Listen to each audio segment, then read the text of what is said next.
Farmers and food vendors have raised concerns over the recent flooding in the state, which has impacted several communities, affecting residents' livelihoods. They say the floods have severely damaged locally cultivated crops in low-lying communities, leading to a sharp rise in the cost of foodstuff. Our correspondent, Joshua Imarayi, has the details in this report. Amina Fatai, a resident of Kogi State, north-central Nigeria, recounts the nightmare that has befallen her family due to the severe flooding that has once again submerged the community. Amina explained that since she and her late husband built their house, they never faced such issues until 2012 when the floods began. She says that over the years, the situation has worsened with the floods in 2022 causing their house to collapse, leading to a tragic chain of events. This water, they come small. Since this October, now small, they come. Like 1 week ago, now we sleep for inside in the night. You just see and say, don't bust out. Before we pack our load, all our load don't spoil. Year 2022, now we break our house for back. And nothing. Now my husband can't get VP. All my market for I sell, all the money can't finish. Small time, this year, February, now he fall, now he carwash and go shifa, now he can't die. Yusuf Abdullahi, a pensioner residing in Kogi State, has had to defy the floodwater at all costs to get to his home. For more than 25 years, this had been his home, but in the last 12 years, the fear of flooding has been a source of concern. We've been here for over 25 years now, and the first experience we had was in 2012. That came unannounced, and almost half of the estate here was submerged. And since that, at intervals, it comes.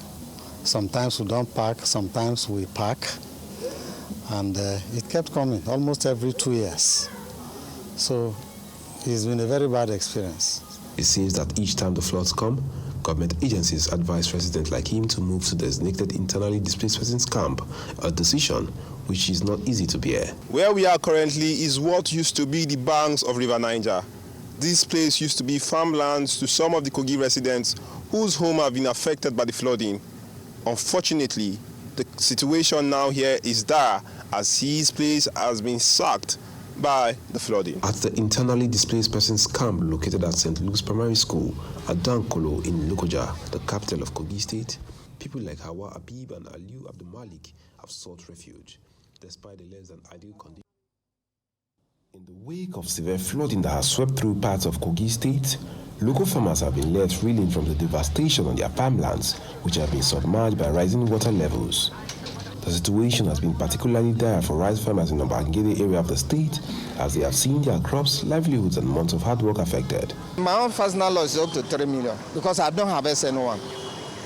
Because from that one, after planting, weeding, fertilizer, other things, so no one have a harvest on it. Flood just come and erase it up. Waiting water do us maybe small too. As we did now, waiting with the chef, now only God now they help us. Maybe they take money, they eat, now if not, no be small too. The cost of rice now, at least where if you get like 20 bag, 30 bag, if you don't go, no say it's over 1 point, you don't go with that. So no be small too. The recent floods in the Kogi State has not only devastated farmlands, but has also led to a significant increase in food prices at the popular Kpata Market. Local food vendors say they are struggling to cope with the sudden spike in food prices as supplies of locally grown produce have been disrupted by the floods. Kuma that corner come on 4 market wide pass. It is around 42, 43 a month now. You don't have 53. Rice a month now. 3 market wide pass. You know cost now. You don't eat about 150,000 now.